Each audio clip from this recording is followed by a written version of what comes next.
was a freshman in college when I was 19. And I was in Santa Barbara visiting some friends. And we went to a party and I started to feel sick. So I told my friend, like, hey, I'm gonna leave. And he was like, no, wait for me. I'm gonna go grab everybody. But as soon as he left, I just was like, I'm just gonna leave. And I was walking down the dirt road, and this guy, who was actually really handsome, and that's probably why I stopped, asked me if he could borrow my phone, because his phone was dead and he had lost his friends. And I told him, I'm really sorry, but I didn't have my phone on me. He said, no problem, have a great night. And that's the last thing I remember. And I woke up in the hospital the next morning. All my friends were surrounding me, and I could tell what had happened because I could feel the bruises on the inside of my thigh, and my head was just throbbing. And so the nurse asked everyone to leave, and she told me that he must have picked something up and knocked me over the head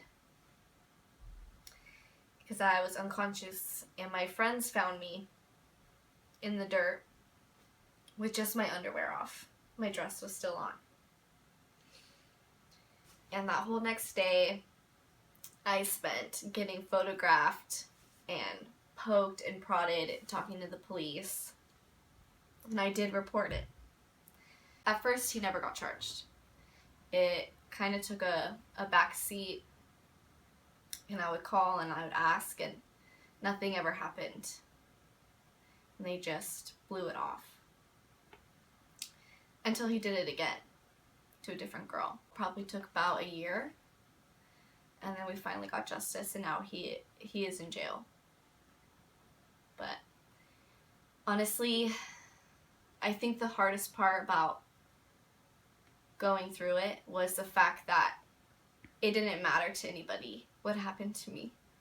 That the police kind of just brushed it off because he was a rich white guy. And that his dad had money, so no one cared about the victim. Now I understand why so many people don't report it, because it was so embarrassing getting photographed, and they have to touch you, and afterwards you don't want to be touched.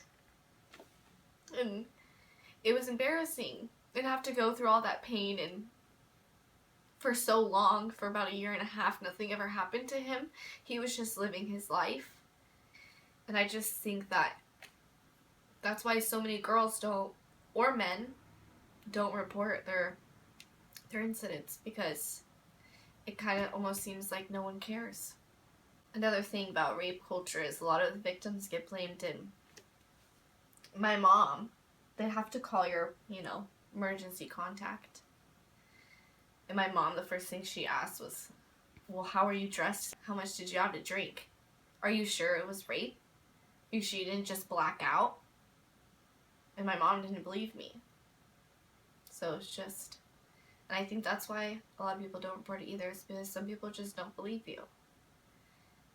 And I hate living in a society where the government tells you if you have been raped or not, because they don't know what it's like.